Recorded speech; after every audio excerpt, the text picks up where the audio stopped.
മനസ്സിൻ്റെ നന്മ കൊണ്ട് നമ്മളെ അത്ഭുതപ്പെടുത്തിയ ഒരു മനുഷ്യനിലേക്കാണ് നാം കടന്നു ചെല്ലുന്നത്. ശ്രീ അബ്ദുൽ ലത്തീഫ് ഒമാനിലെ ബദറൽ സമ ഹോസ്പിറ്റൽ ശൃംഖലയുടെ ഉടമസ്ഥനാണ് ഇദ്ദേഹം. ഒരു ബിസിനസ്സുകാരൻ എന്നതിനപ്പുറം നല്ലൊരു മനുഷ്യസ്നേഹിയുമായാണ് നമ്മൾ അല്പസമയം ചെലവഴിക്കാൻ പോകുന്നത്. സംഭവബഹുലമായ ജീവിതയാത്രയുടെ ഉടമയാണ് ശ്രീ അബ്ദുൽ ലത്തീഫ്. വൈവിധ്യം നിറഞ്ഞ ഈ യാത്രയിൽ തനിക്ക് യോജിക്കുന്നതെന്ന് തോന്നുന്ന പല വേഷങ്ങളും ഇദ്ദേഹം അണിഞ്ഞു. പലരെയും മോഹിപ്പിക്കുന്നതും അസൂയപ്പെടുത്തുന്നതുമാണ് ഈ വൈവിധ്യം. ഇപ്പോൾ ഒമാനിൽ ബദറുൽ സമ ഹോസ്പിറ്റൽ ഗ്രൂപ്പിന്റെ മാനേജിംഗ് ഡയറക്ടറാണ് അബ്ദുൽ ലത്തീഫ്.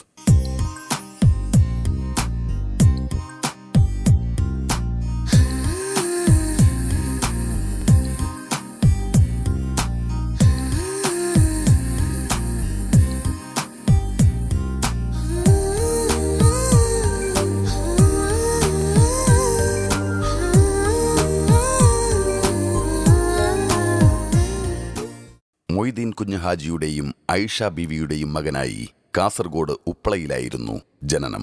പിതാവ് ബോംബെയിൽ ഹോട്ടൽ ബിസിനസ്സായിരുന്നതിനാൽ ബോംബെയിലായിരുന്നു ആദ്യകാലം.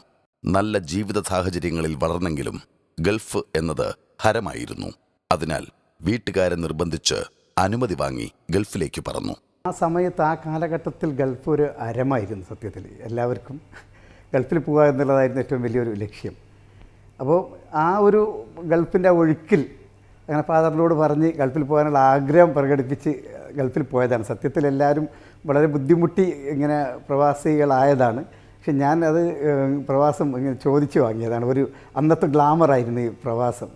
ഗൾഫിൽ നിന്ന് വരിക എന്നൊക്കെ ഉള്ളത് വലിയ ഗ്ലാമറായിരുന്നു. അപ്പോൾ ആ ഗ്ലാമർ കണ്ടിട്ടാണ് അന്ന് കയറിയത്. വീട്ടിലെ സുഖകരമായ സാഹചര്യത്തിൽ നിന്നും ഗൾഫിലെ കാഠിന്യങ്ങളിലേക്ക് വന്നിറങ്ങുകയായിരുന്നു മനഃപൂർവ്വം. അപ്പോൾ അവിടെ എത്തിക്കഴിഞ്ഞാൽ ഭയങ്കര ജോലിയും ഭയങ്കര ഇതൊക്കെ, അവിടെ ജോലി കിട്ടാൻ തന്നെ വളരെ ബുദ്ധിമുട്ടി. ഒരു കിട്ടിയ ജോലിക്ക് അങ്ങ് കയറി, വെറുതെ നിൽക്കണ്ട എന്നുള്ളതുകൊണ്ട്. പക്ഷേ അതൊരു ചാലഞ്ചായിട്ട് എടുത്തു. സത്യത്തിൽ ആ ജോലിക്ക് എൻ്റെ സിസ്റ്ററും എൻ്റെ അളിയനൊക്കെ അവിടെ ഉണ്ടായിരുന്നു. അവർ അറിയുന്നില്ലായിരുന്നു ഞാൻ എന്ത് ജോലിയാണ് ചെയ്യുന്നതെന്നുള്ളത്. ഞാൻ പറഞ്ഞ അവിടെ ഓഫീസിലാണ് വർക്ക് ചെയ്യുന്നത്. പക്ഷേ അത് ഒരു ശരിക്കും ഒരു ലേബർ പോലത്തെ ജോലിയാണ്. വീട്ടിൽ നിന്ന് ഞാൻ ജീൻസും ടീഷർട്ടൊക്കെ ഇട്ട് സൂപ്പറായിട്ട് പോകും. അവിടെ പോയി മറ്റേ ബോയിലർ സൂട്ട് ഇട്ട് എന്നിട്ട് തിരിച്ച് വരുമ്പോൾ വീണ്ടും അതേ സ്റ്റൈലിൽ പെങ്ങളെടുത്ത് വരുമ്പോൾ അങ്ങനെ വരും. അപ്പോൾ അന്ന് അവർക്ക് അറിയില്ലായിരുന്നു. പക്ഷെ എനിക്ക് എൻ്റെ ആത്മാഭിമാനം വിടുന്നുമില്ല ജോലിയില്ലാണ്ട് നിൽക്കാൻ വേണ്ടി. അതാണ് അന്നത്തെ പ്രതീക്ഷ തെറ്റി മൊത്തം. സ്ഥിരോത്സാഹിയായ അബ്ദുൽ ലത്തീഫിന് വളരെ വിഷമിക്കേണ്ടി വന്നില്ല. അധികം താമസിക്കാതെ റോമിലേക്ക് പോകേണ്ടി വന്നു. ഒരു ആൾ എന്നെ വിളിച്ച് പറയുന്നത് UAE എംബസി ഇറ്റലിയിൽ ഒരു വേക്കൻസി ഉണ്ട്, യൂറോപ്പ് ഇറ്റലിയിൽ, അത് ട്രൈ ചെയ്യുന്നോ? ഞാൻ പറഞ്ഞു ഞാൻ ട്രൈ ചെയ്യാമെന്ന്. അങ്ങനെ ഞാൻ ആ എംബസിൻ്റെ ഇൻ്റർവ്യൂവിന് ഷാർജയിൽ ഇൻ്റർവ്യൂവിന് പോയി. ഞാൻ ഇൻ്റർവ്യൂവിന് പോയി ഒരുപാട് പേരുണ്ടായിരുന്നു. അതായത് UAE എംബസിക്ക് വേണ്ടിയിട്ട് ഒരാളെ ഇവിടുന്ന് കൊണ്ടുപോകുന്നുണ്ട്. ആകെ 2 പേരെ കൊണ്ടുപോകുന്നുള്ളൂ. ആ ഇൻ്റർവ്യൂവിൽ എനിക്ക് അവിടുന്ന് ജോലി കിട്ടി. പിന്നെ ഗൾഫ് മതിയായി, പിന്നെ യൂറോപ്പിലായിരുന്നു. ഇറ്റലി പോയി, റൂമിൽ പോയി. അതെല്ലാം ചെറിയ പ്രായത്തിലാണ്. അപ്പോൾ യൂറോപ്യൻ ജീവിതവും വത്തിക്കാന്റെ ആത്മീയതയും മാർപ്പാപ്പയുടെ സാന്നിധ്യവും അനുഭവിച്ച് 4 വർഷത്തോളം റോമിൽ ജീവിച്ചു. ഇത് ലത്തീഫിന്റെ ജീവിതത്തിൽ പുതിയ പുതിയ അനുഭവങ്ങൾ നിറച്ചു. വത്തിക്കാനിലുള്ളപ്പോൾ ഉണ്ടായ മെച്ചങ്ങളിൽ ഒന്ന്, റോമിലുണ്ടാകുമ്പോൾ ഉണ്ടായത്, പലപ്പോഴും ഈ എംബസിയിലായിരുന്നു ഞാൻ വർക്ക് ചെയ്തിരുന്നതുകൊണ്ട് നാട്ടിൽ നിന്ന് വരുന്നവർക്കൊക്കെ എംബസി ത്രൂ മാർപ്പാപ്പനെ കാണാനുള്ള പാസ് സംഘടിപ്പിച്ച് കൊടുക്കാൻ എനിക്ക് സാധിച്ചിട്ടുണ്ട്. ഇപ്പോൾ ഈ എംബസീൻ്റെ ത്രൂ തന്നെ ഒരുപാട് പ്രാവശ്യം മാർപ്പാപ്പയായി നേരിട്ട് കാണാനും അദ്ദേഹത്തിന് ആശീർവാദം വാങ്ങുവാനും തലയിൽ കൈ വെച്ചിട്ടുണ്ട് എൻ്റെ. അപ്പോൾ അങ്ങനത്തെ എല്ലാം അനുഗ്രഹമായിരിക്കാം ചിലപ്പോൾ നമ്മളെല്ലാം ഒരു ഉയർച്ചൻ്റെയൊക്കെ കാരണം. അടുത്ത യാത്ര സ്വന്തം രാജ്യത്തേക്ക് തന്നെയായിരുന്നു. ബോംബെയിൽ ഹോട്ടൽ ബിസിനസ്. തിരിച്ചു വന്നപ്പോൾ ഫാദർ പറഞ്ഞു മതി ഇനി പോകണ്ട, ഉമ്മയും പറഞ്ഞു ഇനി നീ പോകണ്ട. എന്താ പറയുക, ഇതുവരെ അധ്വാനിച്ചിട്ടൊന്നും മെച്ചമില്ല, മെച്ചം ഉണ്ടായിരുന്നു. ഇവർക്ക് ഞാൻ തീർക്കുകയാണ് അവിടെ വെച്ച്. എൻ്റെ വേറൊരു സ്റ്റൈല് ജീവിതമായിരുന്നു. ഗൾഫിൻ്റെ ആ വലിയ ബുദ്ധിമുട്ടും അറിയില്ല, വീട്ടിൽ വലിയ പ്രയാസം ഉണ്ടായിട്ടുമില്ല. അപ്പോൾ അതുകൊണ്ടുള്ള ആ ഒരു ഇതായിരുന്നു. ഇനി പോകേണ്ട, നാട്ടിൽ കച്ചവടം നോക്കിയാൽ മതി എന്ന് ഇപ്പോൾ സ്ട്രിക്റ്റായിട്ട് എൻ്റെ അടുത്ത് പറഞ്ഞു. അത് പാസ്പോർട്ടൊക്കെ വാങ്ങി വെച്ചു. അത് കഴിഞ്ഞ് പിന്നെ ബോംബെയിലോട്ടായി, പിന്നെ വീണ്ടും തിരിച്ച് ബോംബെയിലോട്ട്. അങ്ങനെ ഫാദറിൻ്റെ അടുത്ത് നിന്ന് ഹോട്ടൽ ഞാൻ വാങ്ങി, ഹോട്ടൽ നടത്താൻ തുടങ്ങി. ഫാദർ പറഞ്ഞു, ഞാൻ പുറത്ത് കൊടുക്കുകയാണെങ്കിൽ എനിക്ക് ഇത്ര വാടക കിട്ടും, പക്ഷെ നീ എനിക്ക് ഇത്ര തന്നാൽ മതി, അതിൽ നിന്ന് കൂടുതലുള്ളതെല്ലാം നിനക്ക് നീ എന്ത് വേണമെങ്കിൽ ഉണ്ടായിക്കോ. അവിടുന്നാണ് ഫാദറിൻ്റെ അടുത്ത് നിന്നാണ്. അതൊരു നല്ല നീക്കമായിരുന്നു. അധികം കഴിഞ്ഞില്ല, മറ്റൊരു വ്യത്യസ്ത മേഖല ലത്തീഫിനെ മാടി വിളിച്ചു. സമുദ്രയാനത്തിലൂടെയുള്ള പരിക്രമമായിരുന്നു അത്. എൻ്റെ ഈ കാസർഗോഡുള്ള ആ ഭാഗത്തുള്ള ആൾക്കാർ കൂടുതലും മർച്ചൻ്റ് നേവിയിലാണ്. മർച്ചൻ്റ് നേവി എന്ന് വെച്ചാൽ ഷിപ്പിൽ. അപ്പോൾ എനിക്കൊരാഗ്രഹം, അവരൊക്കെ വന്ന് ഈ ഷിപ്പിൻ്റെ കഥയെല്ലാം പറയുമ്പോൾ ഷിപ്പിൽ പോകണം. അതിന് വേണ്ടി ട്രൈ ചെയ്ത്, അങ്ങനെ ഒരു 5-6 മാസം അതിന് ട്രൈ ചെയ്തു. അതിൽ കിട്ടി. ആദ്യമായിട്ട് ഓസ്ട്രേലിയയിലാണ് പോയി, പെർമനൻ്റൽ. അവിടെ പോയി ഷിപ്പ് ജോയിൻ ചെയ്തു. 5 ഷിപ്പിൽ മർച്ചൻ്റ് നേവിയിൽ സീമേനായിട്ട് വർക്ക് ചെയ്തു. ആ കാലഘട്ടത്തിൽ ഒരുവിധം ലോകത്തിൻ്റെ എല്ലാ രാജ്യങ്ങളും, യൂറോപ്പ്, കാനഡ, ഓസ്ട്രേലിയ, ജപ്പാൻ തുടങ്ങി ഒരുവിധം എല്ലാ രാജ്യങ്ങളും ആ സമയത്ത് ഷിപ്പിലൂടെ പോയി എനിക്ക് കാണാനും ഒരുപാട് പഠിക്കുവാനും ഒക്കെ സാധിച്ചു. അധികം കഴിയുന്നതിന് മുൻപ് സൗദിയിലെത്തി ഹോസ്പിറ്റൽ പ്രവർത്തന രംഗത്തേക്ക് കടന്നു. 16 ഡോക്ടർമാരും 40 സ്റ്റാഫുമായി 2002 ഒമാനിൽ വിനോദ്, മുഹമ്മദ് എന്നീ 2 പാർട്ട്ണർമാരോടൊപ്പം ആരംഭിച്ച ഒരു ചെറിയ സംരംഭം ഇന്ന് 9 ഹോസ്പിറ്റലുകളും 400 ഡോക്ടർമാരും 2000-ഓളം ജീവനക്കാരുമായി വളരെ മുന്നേറിയിരിക്കുന്നു. ഷിപ്പിൽ നിന്ന് ഞാൻ ഇങ്ങനെ അവധിക്ക് വരും, എല്ലാ 6 മാസം അല്ലെങ്കിൽ 9 മാസം കൂടുമ്പോൾ അവധിക്ക് വരും. ആ അവധിക്ക് വരുമ്പോഴാണ് പിന്നെ ഒരു ഓപ്പർച്യൂണിറ്റി സൗദി പോകാനുള്ള, ഹോസ്പിറ്റൽ രംഗവുമായിട്ട് ഇങ്ങനെ സൗദി പോകാനുള്ളൊരു ഓപ്പർച്യൂണിറ്റി എനിക്ക് കിട്ടുന്നത്. വീണ്ടും ഗൾഫിലോട്ട്. അങ്ങനെ സൗദിയിൽ അപ്പോഴാണ് ഈ ഹോസ്പിറ്റൽ ഫീൽഡിൽ ആദ്യമായിട്ട് ഇറങ്ങുന്നത്. അവിടെയാണ് ബദറുദ്ദീൻ ഗ്രൂപ്പാണ്. അപ്പോൾ അതിൻ്റെ മാർക്കറ്റിംഗ് മാനേജറായിട്ടാണ് അന്ന് ജോയിൻ ചെയ്തത്. എന്നിട്ട് അതിൽ നല്ല ഇതായിരുന്നു, എനിക്കതൊരു നല്ല ഒരു തുടക്കമായിരുന്നു. അങ്ങനെ ഒരു 4-5 വർഷത്തോളം സൗദി അറേബ്യയിൽ ഹോസ്പിറ്റൽ രംഗത്ത് നന്നായി തിളങ്ങിയതിന് ശേഷം പിന്നീടാണ് തീരുമാനിക്കുന്നത് ഒമാനിലോട്ട് വരാനും. ഞാനും എൻ്റെ പാർട്ട്ണർമാരായ PA മുഹമ്മദ്, VT വിനോദ്, ഞങ്ങൾ 3 പേരും ചേർന്ന് തീരുമാനിക്കുകയാണ് ഒമാനിലോട്ട് വരാം. അങ്ങനെയാണ് ആദ്യമായിട്ട് ബദറുൽ സമ ഗ്രൂപ്പ്, ഒരു ചെറിയ 14 ഡോക്ടർമാരും 10-40 സ്റ്റാഫും ഇതിനൊക്കെ വെച്ചിട്ടുള്ള ചെറിയൊരു സംരംഭം ഞങ്ങൾ 2002 ഞങ്ങൾ 3 പേരും ചേർന്ന് ഞങ്ങൾ തുടങ്ങിയത്.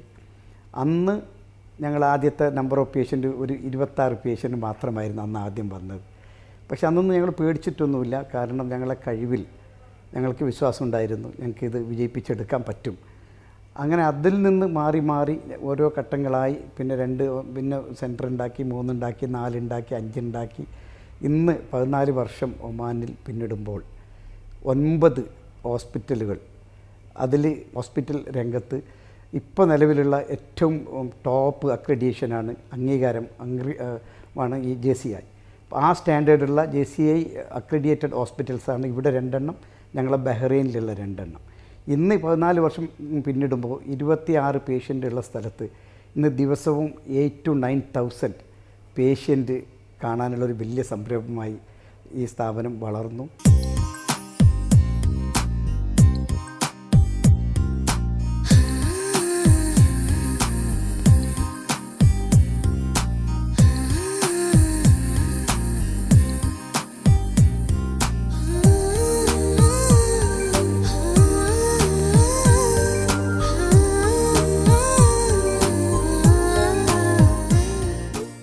ജീവിതത്തിൽ ചില ദർശനങ്ങൾ കാത്തുസൂക്ഷിക്കുന്ന ശ്രീ ലത്തീഫ് ബദറുൽ സമ ഹോസ്പിറ്റൽസിന്റെ പ്രവർത്തനങ്ങളിലും ചില പ്രത്യേകതകൾ കാത്തുസൂക്ഷിക്കുന്നുണ്ട്. ഈ ഹോസ്പിറ്റൽ നടത്തിപ്പിലൂടെ ഇവിടെ വരുന്ന രോഗികൾ, വിദേശികളായ രോഗികൾ, ഇവിടെ ചിലപ്പോൾ മരണ ആസന്നമായിട്ട് കൊടന്ന് CPR ഒക്കെ കൊടുത്ത് ഒരു ഡെഡ് ബോഡി പോലെ കൊണ്ടുവന്ന ആളെ തിരിച്ച് അയാൾ നടന്ന് കൈ തന്ന് ഷേക്ക് ഹാൻഡ് ചെയ്ത് പോകുമ്പോഴുള്ള ആ ഒരു സംതൃപ്തി.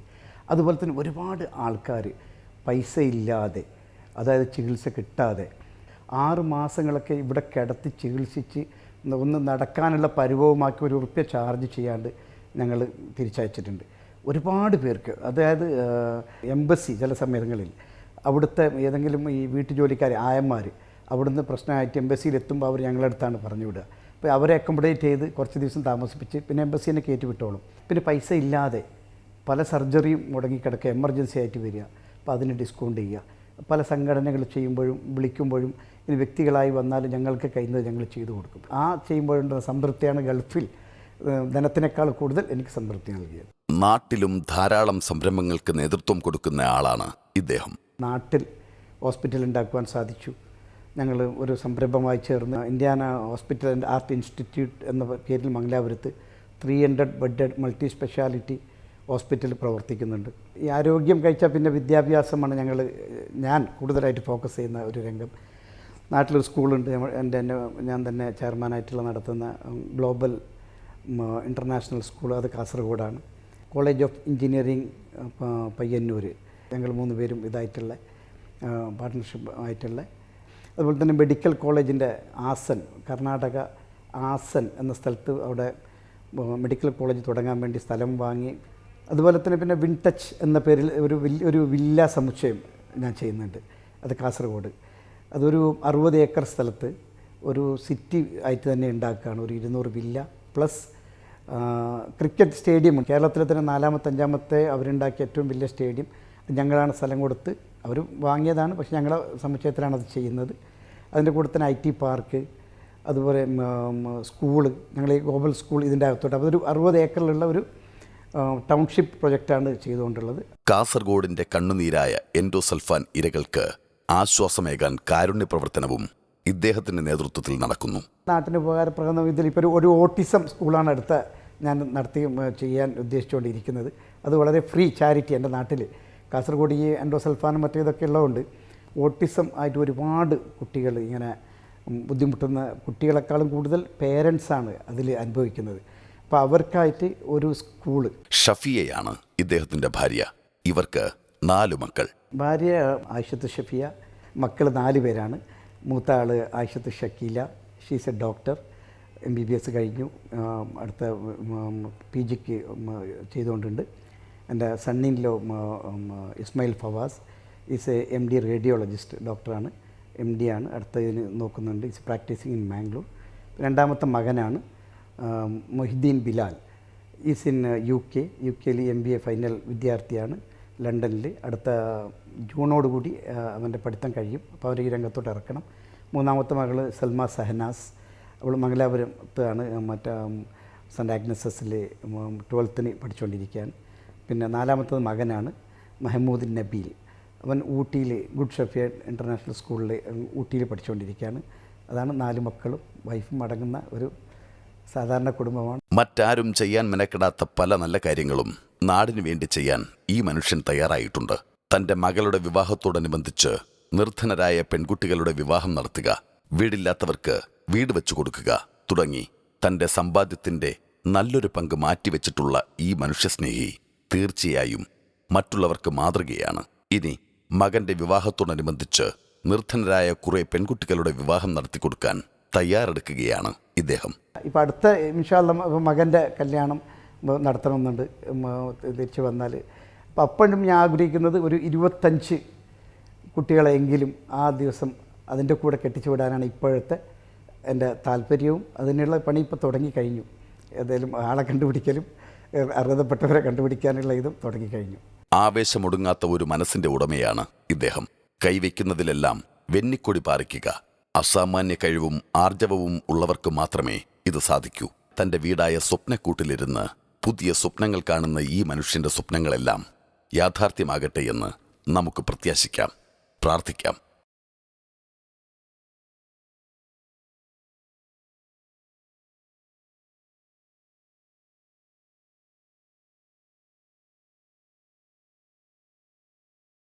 എന്തുകൊണ്ടാണ് മറുനാടും മലനാടും എന്ന ചോദ്യത്തിന് ഉത്തരമായി നമുക്ക് ചൂണ്ടിക്കാണിക്കാവുന്ന എപ്പിസോഡുകളിൽ ഒന്നാണ് ഇത്.